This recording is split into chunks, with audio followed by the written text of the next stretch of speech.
¿Está apagado el micrófono? Ah, bueno, gracias. Sí, Ya quedó ahí prendido, listo. sí, pero pues todavía no se escucha aquí nada. Creo que ya. Sí, ya, ahí se escuchó ahí en el teléfono. María Paula.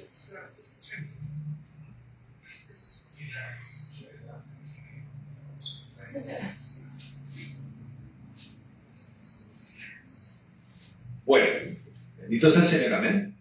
Vamos a la palabra del Señor. Romanos capítulo 6.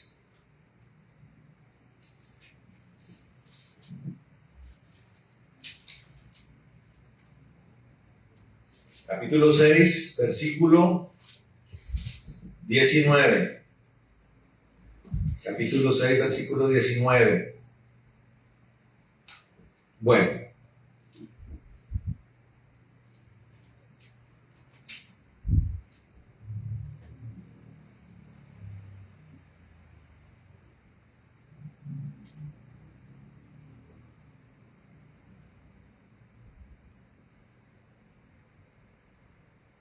Bueno. Dice la palabra del Señor. La leemos en nombre del Padre, del Hijo y del Espíritu Santo. Amén. Dice: hablo como humano, por vuestra humana debilidad, que así como para iniquidad presentasteis vuestros miembros para servir a la inmundicia y a la iniquidad, así ahora para santificación presentad vuestros miembros para servir a la justicia. Amén. ¿Para qué? Para servir a la justicia. El título de hoy lo vamos a llamar Siervos de la Justicia. Amén. Siervos de la Justicia. En viernes pasados, estuvimos hablando acerca de qué? De la fe, ¿cierto?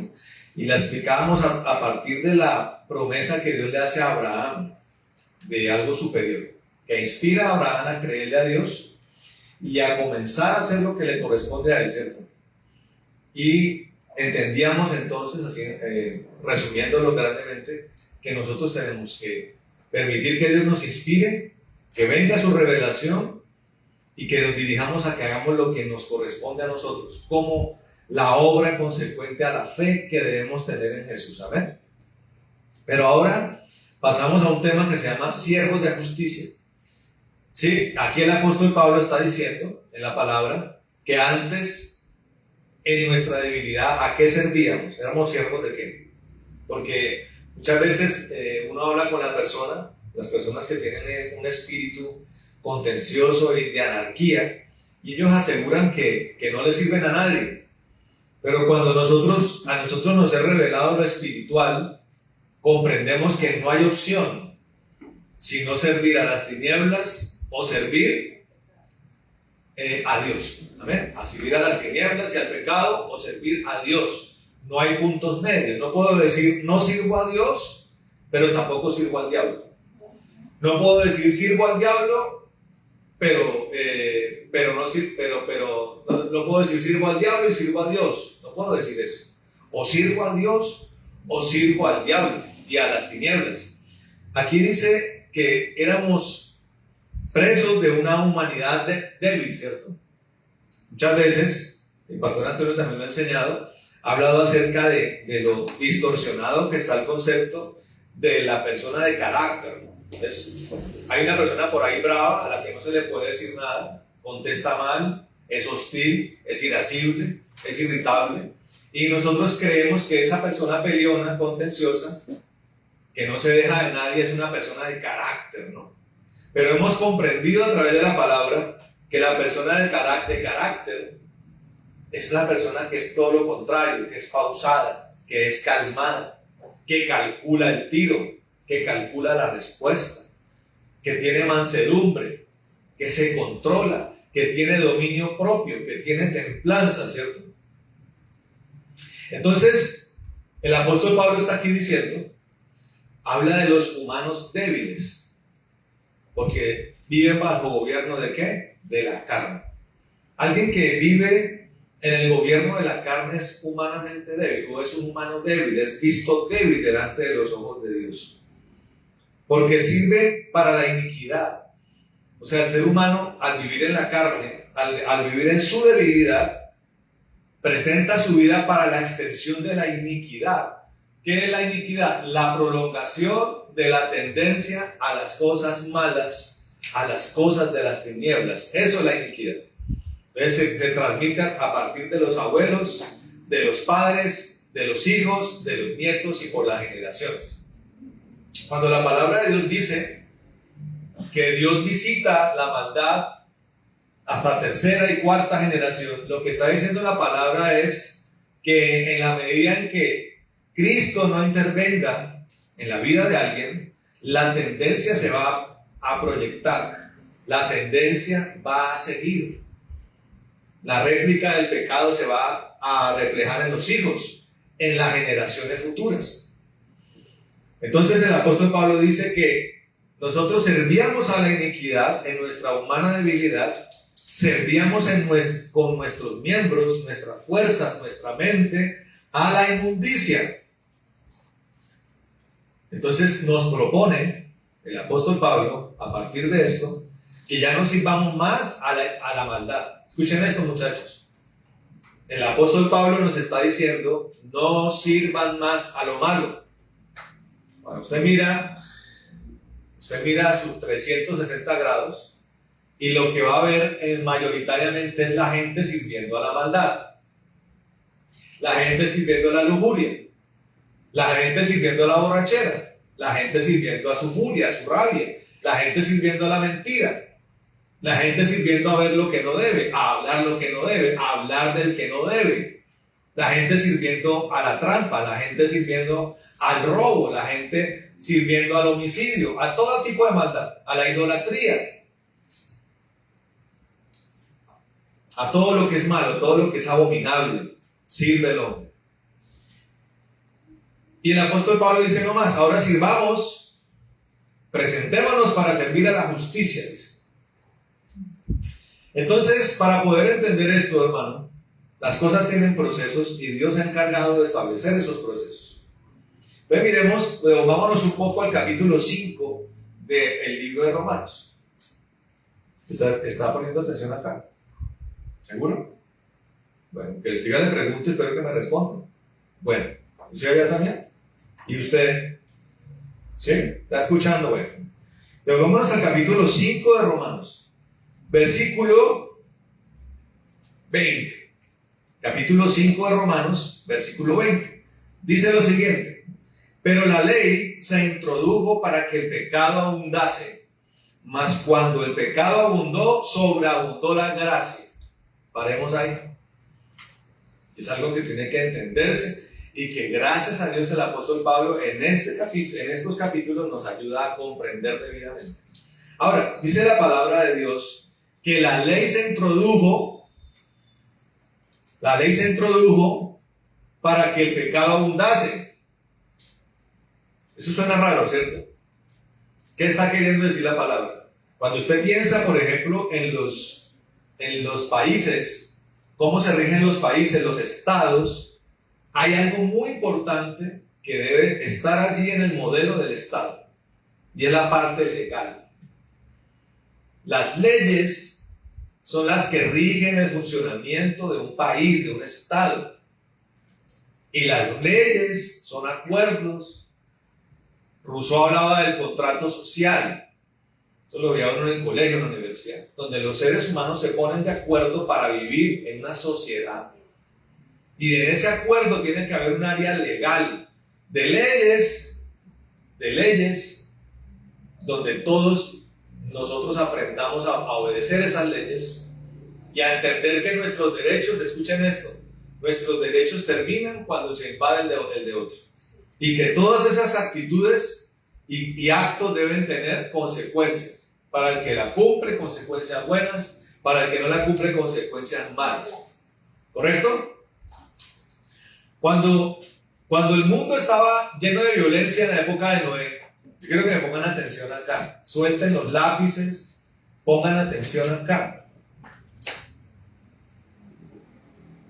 cuando en la época de Noé la gente era violenta, ¿habían leyes? No había leyes. Era una sociedad de anarquía, donde yo le quitaba la vida a otro y no había consecuencias, como en la selva, ¿no? Donde los animales se atacan unos a otros, hay violencia, hay sobrevivencia. ¿Y quién media en eso? Nadie. El más fuerte, el que está en la punta de la cadena alimenticia, gana. Así era la sociedad en épocas de Noé. Cuando Noé construye el arca, 120 años construyendo el arca, Noé, en medio de que construía el arca, predicaba la palabra. Le explicaba a la gente por qué el arca estaba siendo construida. Y a partir de allí le decía a la gente quién fue el que le mandó a construir el arca y cuál era la voluntad del que le mandó a construir el arca. Y empezó a desnudar Noé que los comportamientos de los que estaban, de los que colindaban con él en ese tiempo eran equivocados. Que el robo, que el asalto, que el homicidio, que la violencia, que la perversión eran cosas que Dios abominaba. Oralmente, mientras Noé hacía el arca, denunciaba el pecado de su sociedad. Esa sociedad tenía que entender por qué Dios iba a traer un diluvio. No era simplemente construir el arca para que Noé se salvara, sino era dejar establecido por qué Dios lo estaba haciendo. Y empezaron a definirse los comportamientos abominables que Dios iba a condenar y que condenó. Porque al arca entraron Noé y su familia y nadie más quiso entrar. La palabra de Dios nos enseña que el que cerró la puerta del arca, ¿quién fue? Dios. No fue Noé, fue Dios el que cerró la puerta del arca. Esperando a ver si alguno de todos esos incautos, de esos malvados y perversos decían, yo me arrepiento, por favor, dígale a ese Dios que me salve. Nadie quiso. Dios cierra la puerta, destruye la tierra con agua y la maldad de la humanidad queda sepultada en ese tiempo. Amén. Entonces, después aparece mucho tiempo después Abraham, donde Dios no solamente le muestra a Abraham una promesa superior, un destino superior para el hombre, sino que comienza Dios a desnudar las características santas de él, muy contrarias a las del hombre. Las características de Dios son en justicia, en legalidad, y Abraham se empezó a dar cuenta de eso. Pero la aparición oficial de la ley aparece en tiempos de Moisés. Cuando una sociedad como la hebrea, como la israelita, tiene que salir de Egipto después de 4 siglos. La influencia de lo malo, de la religión, de las religiones egipcias, de las costumbres egipcias, estaban arraigadas en el corazón y la mente de los israelitas. O sea, era una sociedad que se había egipciado. La forma de vida, de ver, la forma espiritual, la concepción de las cosas espirituales estaba metido en el corazón de los israelitas. Y eran cosas completamente contrarias a Dios. Dios necesitaba que el profeta subiera al monte para darle una ley que el pueblo tenía que entender. En la que el pueblo tenía que entender que aquel que lo libró del imperio egipcio y de la esclavitud, ahora necesitaba que comprendiera cuál era el gusto, en qué consistía la santidad de Dios. Tenía que entender qué era lo que ese Dios aprobaba y qué era lo que ese Dios reprobaba. Y tenía que quedar escrito en un lugar donde nadie lo pudiera borrar. Por eso, las leyes que recibe Moisés en el monte fueron leyes escritas en piedra. Para que ni la lluvia, para que ni los aluviones, para que ni la intemperie pudiera borrar esa ley. Y esa ley necesitaba ser enseñada todos los días en el desierto. Si había algo para lo que había tiempo, era para que los israelitas entendieran y se aprendieran esa ley. Amén. Ahora, cuando esa ley aparece, los israelitas comienzan a darse cuenta que eran personas perversas, malvadas. Comienza a desnudarse la maldad de esos hombres. Ahora, nosotros podríamos pensar, hermano, que eso era algo atribuido a la gente de ese tiempo, pero resulta que esa ley que le fue dada a Moisés en el monte, en esa ley está contenida la naturaleza y la sustancia de Dios. El corazón de Dios, su mente está plasmada en esa ley. Por eso a nosotros, por cuestiones históricas, pero más allá de lo histórico, por la soberanía de Dios, la Biblia nos fue compactada en un Antiguo y en un Nuevo Testamento. ¿Entiendes? Amén. Amén. Y el Antiguo nos sirve para entender cada una de las cosas que Dios desaprueba. Ahí está en la ley de Moisés. No nos vamos a centrar en los procedimientos por medio de los cuales los israelitas se purificaban o procedimientos por medio del cual el perdón de Dios se extendía, que era todo lo que tiene que ver con holocaustos, todo lo que tiene que ver con ofrecimientos en el altar, con expiaciones. No, eso ya no tiene nada que ver porque eso ya desaparece. Pero todo lo demás, todo lo moral, todo lo civil, eso es algo que hoy está vigente. Las abominaciones que están allí grabadas, la voluntad de Dios que está allí grabada, lo que Dios aprueba, lo que Dios desaprueba, es hoy vigente. Por eso el Señor Jesucristo dice que Él no vino a abolir la ley. Está hablando de esa normatividad que desnuda la voluntad de Dios en lo neurálgico, en lo central, en la esencia de Dios. Está allí grabado. Entonces esa ley aparece para que el pecado sea denunciado, para que el pecado aflore, para que la maldad del hombre sea desnudada. Amén. No sé por qué. Sea desnudada. ¿Sí está entendiendo? Está diciendo amén por decirlo. Bueno, entonces, cuando la palabra de Dios dice que el Espíritu Santo nos convence de pecado, resulta que el Espíritu Santo nos convence de pecado porque la ley está allí.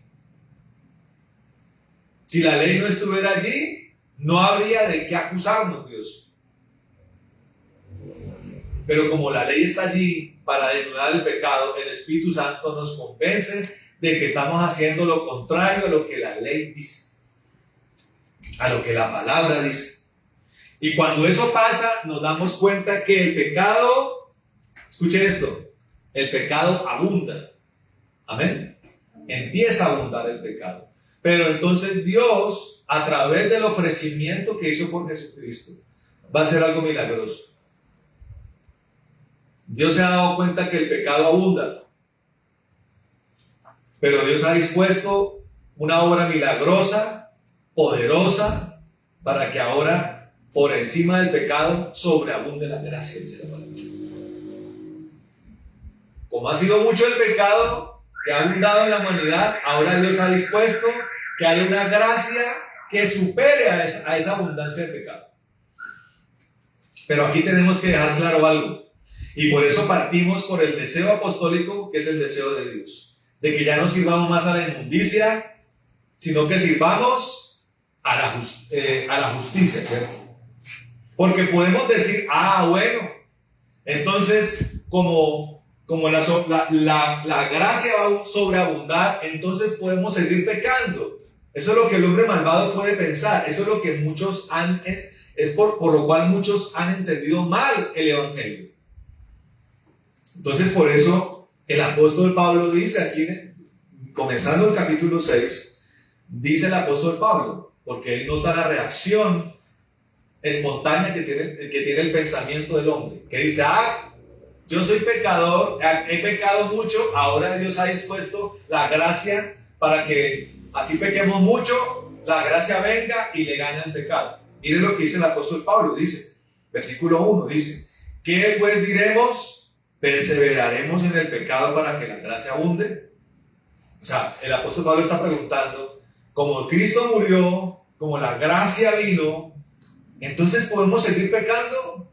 Miren lo que dice el apóstol Pablo: en ninguna manera, dice. Conocido a Cristo, conocido su perdón, conocida su gracia, la palabra de Dios nos dice: no se puede seguir pecando en ninguna manera, dice el apóstol Pablo. Porque los que hemos muerto al pecado, ¿cómo viviremos aún en él? Entonces, escucha esto. Abundó el pecado porque la ley denuncia el pecado, ¿cierto? La ley dice: el hombre malvado, abunda el pecado. Ahora, dice la palabra que Dios ha dispuesto una gracia para que supere, para que opaque, para que aplaque, para que aplaste, para que desaparezca el pecado. Y el apóstol Pablo dice que eso no puede ser licencia para seguir pecando. Porque los que hemos muerto al pecado, dice, ¿cómo viviremos aún en él? Aquí lo que el apóstol Pablo está hablando es que para acceder a esa gracia tiene que haber una condición. ¿Cuál es esa condición? Morir al pecado. Voy aquí a poner aquí a usted que está aburrida, póngase, acuéstese en el piso. Usted, acuéstese en el piso. Hágame el favor, como si estuviera muerta. Acuéstese en el piso. Bueno, hágale usted, para darle el ejemplo. Sí, usted. Usted le estoy diciendo, acuéstese como si estuviera muerto. Acuéstese ahí. Entonces, no, pero no es para que se ríen, es para el ejemplo. Un muerto puede reaccionar. Si uno le da un pinchazo al muerto en una pierna, brincará. Si usted le echa un baldado de agua al muerto, reaccionará. ¿Cierto que no? El muerto está muerto. Escuche esto, porque ¿cómo viene el pecado? El pecado viene por la tentación.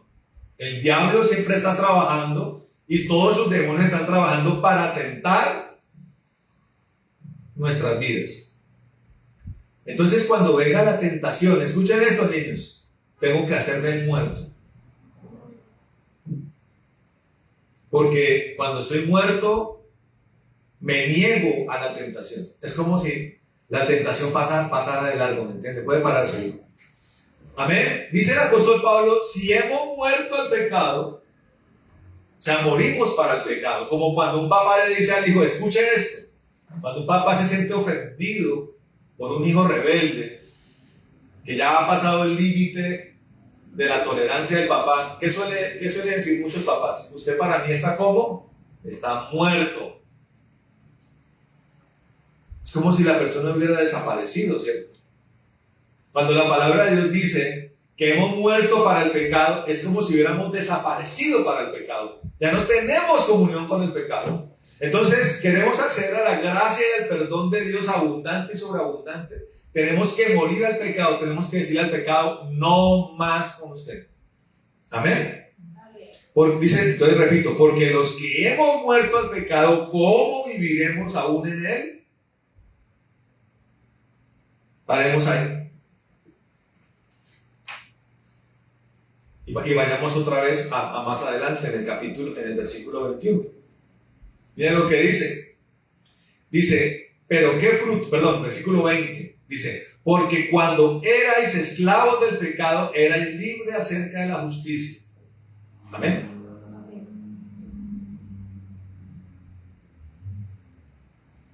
Éramos libres para la justicia. O sea, no éramos siervos de la justicia. La justicia no nos había tomado. Pero resulta que Dios ha lanzado su palabra y ha desnudado nuestro pecado. Miren cómo Dios obra de manera tremenda. Éramos libres para la justicia, pero aún con todo y eso, si hubiéramos muerto en esa condición, ¿para dónde hubiéramos ido? Para el infierno, ¿cierto? Ahora, Dios revela su palabra para que nosotros conozcamos qué es pecado y qué no es pecado. El Espíritu Santo nos convence de que somos pecadores. Amén. Y Dios nos convoca a que ya no seamos más esclavos del pecado, porque la paga del pecado, ¿cuál es, Emanuel? La muerte, ¿cierto? El que practica el pecado muere. Pero Dios es tan lindo, tan misericordioso, que dice, ahora accedan a mi justicia, a mi gracia. Cristo, mi Hijo, ha muerto en la cruz para que todo aquel que se arrepienta de sus pecados sea lavado por la sangre que allí fue derramada y acceda a mi gracia. Y ya no tenga la tendencia de vivir para el pecado, ¿está poniendo atención usted? Sino que se sienta inclinado hacia el bien y hacia la justicia. Amén. Entonces dice acá, aquí ya volvemos al versículo 3. Dice, ¿o no sabéis que todos los que hemos sido bautizados en Cristo Jesús hemos sido bautizados en su muerte? Aquí el apóstol Pablo está diciendo, y está dándonos a entender, está explicándonos lo que es morir para el pecado. Nos negamos al pecado y hacemos un acto oficial, escuche esto, donde somos sumergidos en el agua, donde declaramos a partir de ese momento que nunca más el pecado nos gobernará y que ahora viviremos para Dios. Pero el Señor también dice en su palabra que todo aquel que nace del agua tiene que nacer ¿de qué? Del Espíritu. Eso se lo dice a un hombre como Nicodemo. ¿Nicodemo estaba arrepentido? Sí. ¿Las palabras del Señor lo conmovían? Sí. Lo que el Señor predicaba, taladraba el corazón de Nicodemo, sí. ¿Nicodemo se sentía pecador? A pesar de que era un hombre prestante en la sociedad judía, sí se sentía pecador. Por eso busca la entrevista con Jesús. Era la forma clandestina, pues porque podía ser oprobioso para él declararse abiertamente seguidor de Cristo. Pero sin duda en el corazón de Nicodemo estaba la intención de hacer lo que la gente hacía cuando iba al Jordán a ser bautizado, ¿cierto? Entonces el Señor le dice a Nicodemo, le dice, pero hay que nacer también ¿de qué? Del Espíritu, le dice. Bien que vayan a nacer del agua, pero hay que nacer del Espíritu. Ser sumergidos en la presencia de Dios para que nuestra naturaleza cambie. Ponga atención acá, para que nuestra naturaleza cambie. Y ya no seamos más pecadores, siervos de la injusticia, sino que ahora seamos como santos, hijos de Dios, siervos de la justicia. Amén.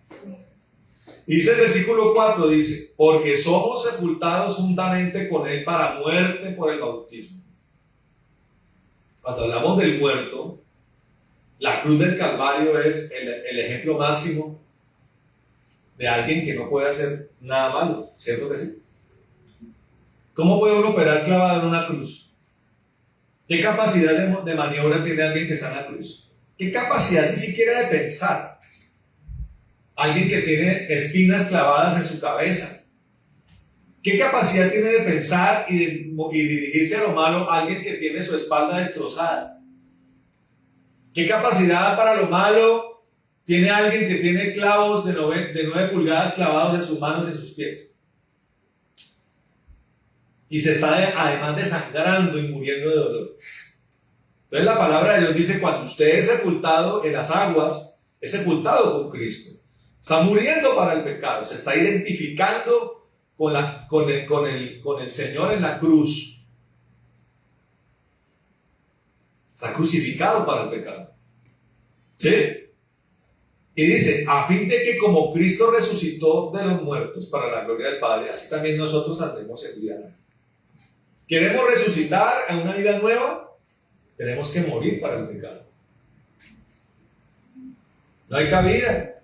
Y solamente en esa condición, aquel que libre la batalla de la santificación y del perfeccionamiento, disfrutará de la gracia sobreabundante de Dios. ¿Quién dice amén? No el que sigue viviendo para el pecado.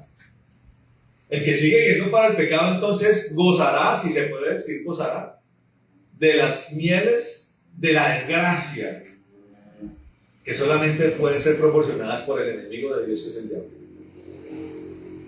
La vida nueva, que es por la gracia sobreabundante solamente, está destinada o está desatada o ha sido asignada para aquel que ha muerto para el pecado y vive para Cristo.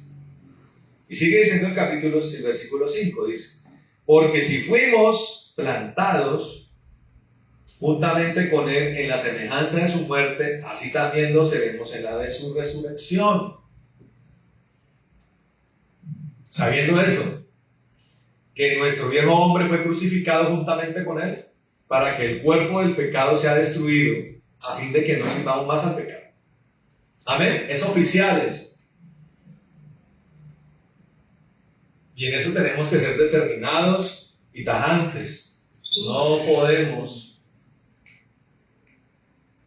podemos concebir una doctrina que diga que la gente puede seguir viviendo en pecado. Podemos aceptar que la gente batalle con el pecado.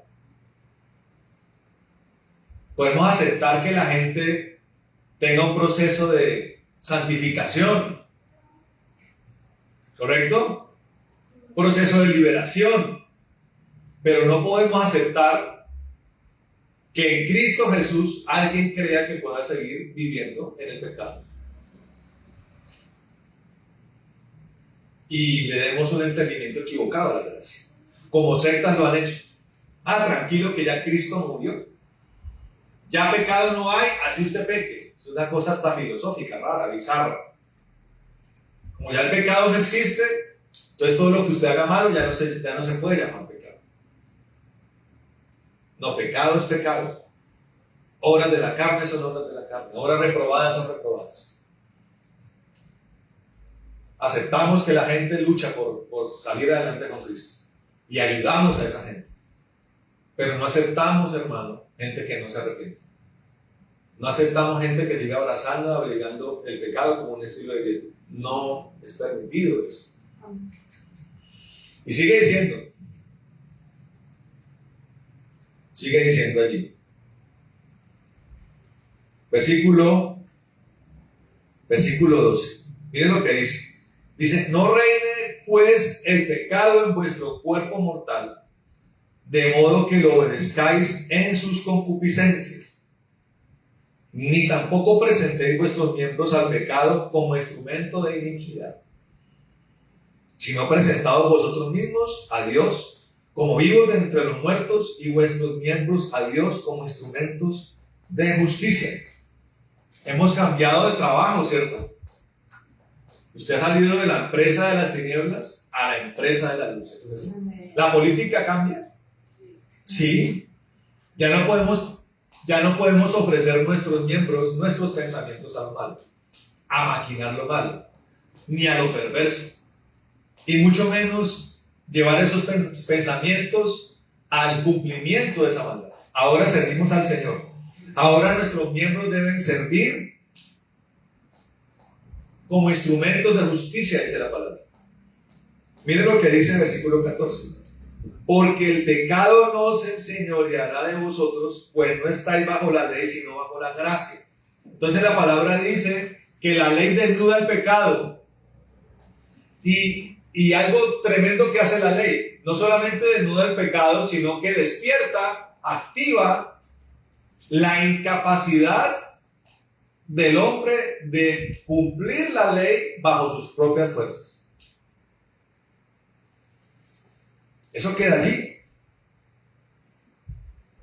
Entonces el Señor dice, voy a hacer algo para que el pecado no se siga enseñoreando del hombre. La palabra nos muestra que a pesar de que estaba la ley de Moisés allí operando, el pueblo de Israel se profesionalizó en incumplir la ley, en ofender a Dios, en violentar la voluntad de Dios, en demostrar su incapacidad de hacerle caso a Dios. Entonces Dios dice, eso no será más. Por eso he dispuesto la gracia. ¿Qué es la gracia? Entonces, en ese sentido, es la intervención de Dios para que se cumpla lo que el Señor Jesucristo le dijo a Pedro. Lo que es imposible para el hombre es posible para Dios. Entonces ahí opera una condición. Y es nosotros lo que tenemos que hacer dentro de nuestro libre albedrío es decirle a Dios, entra a mi vida y ordena mi vida. Amén. ¿Quién dice amén? Cuando yo le digo a Dios, yo no puedo, entra tú y obra en mi vida, dirige mi vida. Estamos hablando de un acto de rendición, de humillación suprema, para que ahora sea Dios obrando en nosotros. Solamente lo que Dios necesita de nosotros es rendición. Y la rendición tiene como punto de partida el arrepentimiento. Amén. Dígale que está al lado, el arrepentimiento. Y vuelve y formula una pregunta allí. ¿Qué pasó? ¿Qué pasó? Vuelve y formula una pregunta allí el apóstol Pablo. Versículo 15. Para que quede la cosa clara, dice. ¿Qué pues? ¿Pecaremos porque no estamos bajo la ley? Sino bajo la gracia. Vuelve y dice, en ninguna manera. Porque ya aquí ya se desata el concepto de esclavitud. Pablo dice que ya no somos prisioneros del pecado, pero que ahora somos ¿qué? Prisioneros de Cristo. Le hago una pregunta a usted. ¿Un prisionero puede hacer lo que quiera? Un prisionero o un esclavo hace lo que el amo dice. Amén. Nosotros salimos de los barrotes de la esclavitud del pecado y ahora pasamos a ser posesión de Dios. O como dice el apóstol Pablo, prisioneros de Cristo. Alguien que tiene ese señorío sobre su vida no puede hacer lo que quiere. Por eso dice, estamos bajo la gracia, pero no podemos entonces seguir pecando. Mire el versículo 16, dice, ¿no sabéis que si os sometéis a alguien como esclavos para obedecerle, sois esclavos de aquel a quien obedecéis? ¿Quién es nuestro nuevo amo? Dios, ¿cierto? Dios. Y a pesar de que se utiliza la palabra esclavo, ese era el lenguaje que se utilizaba en ese tiempo, lo que está queriendo decir el apóstol Pablo es que hemos pasado de la esclavitud de alguien malvado a la esclavitud de alguien supremamente bondadoso. Amén. Que se convierte ahora en nuestro Señor. Somos esclavos de a quien obedecemos. ¿Quién es Él? ¿Quién es Él? Dios, Cristo, correcto. Somos esclavos de aquel a quien obedecéis, sea del pecado para muerte o sea de la obediencia para justicia. Pero gracias a Dios, dice el apóstol Pablo, que aunque erais esclavos del pecado, habéis obedecido de corazón a aquella forma de doctrina a la cual fuisteis entregados. Y libertados del pecado, vinisteis a ser siervos de la justicia. Ya no somos esclavos del pecado. Ya el pecado no nos gobierna. No se trata de que entonces ya nunca hemos vuelto a fallar. No, a veces fallamos. Pero fallamos en niveles que no atentan contra nuestra salvación. Amén. Fallamos en niveles que tienen que ver tal vez con nuestro carácter. Pero ya no fallamos en los niveles que teníamos antes, cuando el pecado nos gobernaba. Cuando todo lo que hacíamos era malo. Cuando nuestra mente era reprobada, cuando nuestro corazón era impuro. Ahora batallamos contra el pecado. A veces falla nuestro carácter, a veces deslizamos en cosas, pero nos dirigimos inmediatamente al perdón de Dios, porque la abundancia de gracia tiene eso, una expansión, una extensión del perdón de Dios. No para quien peca deliberadamente, no para quien es cínico o para quien es hipócrita, sino para aquel que de verdad ama al Señor y de verdad quiere seguir el camino recto. Amén. Vamos a orar, hermano. No sé si hay preguntas, niños. ¿Ninguna? ¿Que no he entendido todo? Bueno, vamos a orar.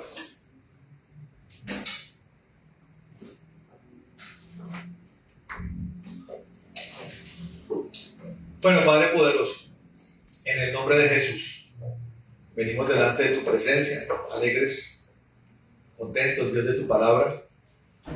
Pedimos, Señor, una vez más, que esa palabra quede grabada en los corazones y que se entienda, Señor, el valor de tu gracia, el valor de tu sacrificio, Señor, donde todo aquel, por muy pecador que sea, Señor, si pide perdón de todo corazón, se humilla, es perdonado, Señor. Esa es la gracia del poder de la gracia. No importa cuán malvados hayamos sido, hay una dispensación de gracia superior, Señor, a toda maldad que hayamos cometido. Pero ya no es licencia, Señor, para seguir pecando.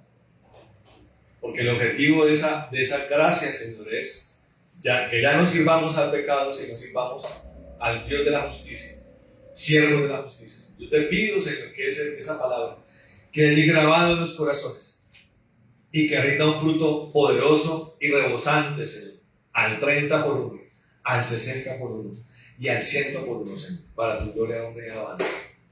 Oramos, Señor, por la llenura de tu Espíritu, Señor. Bautízanos en tu Espíritu, Señor. Bautízanos en poder, en gloria. Y tu fuego también, Señor, nos llene y nos purifique, Señor. Y seamos librados de los enemigos, Señor. Y de los que se nos oponen, Señor, maravilloso. En el nombre de Jesús. Señor, atamos todo espíritu maligno, Señor, de satanismo, de brujería, de hechicería, de perversión, de persecución, de maldad, de destrucción, en contra de nosotros y lo echamos al abismo en nombre de Jesús. Y oramos para que tú cerques nuestra vida, selles nuestra vida, guardes nuestra vida, en el nombre de Jesucristo. Que seas tú nuestro proveedor, Señor, que seas tú nuestro sustento, que seas tú nuestro consuelo, quien nos abriga, que seas nuestro refugio, nuestro ayudador. Señor nuestro sanador, sana las vidas de todos aquellos que necesitan ser sanados en cualquier área, Señor, necesaria, en el nombre de Jesús. Y toda enfermedad quede clavada en la cruz de Calvario, y todo espíritu de enfermedad quede atado y echado al abismo, en el nombre poderoso de Jesús. Bendecimos esta noche, Señor, tu nombre. Llévanos en paz a nuestros aposentos, Señor, llenos de tu gozo también, en el nombre de Jesús. Señor, gracias por esta noche. Atamos toda retaliación y venganza, toda furia de las tinieblas, y la echamos al abismo en el nombre de Jesús. Y oramos como lo hizo Jabes, que tú nos bendigas, que ensanche nuestro territorio, que tu mano esté con nosotros y nos libre de todo mal para que no nos dañe. En el nombre de Jesús. Amén y amén. Amén. Gloria a Dios. Amén. Bueno, Dios los bendiga, Dios los guarde. Un abrazo para todos. Amén.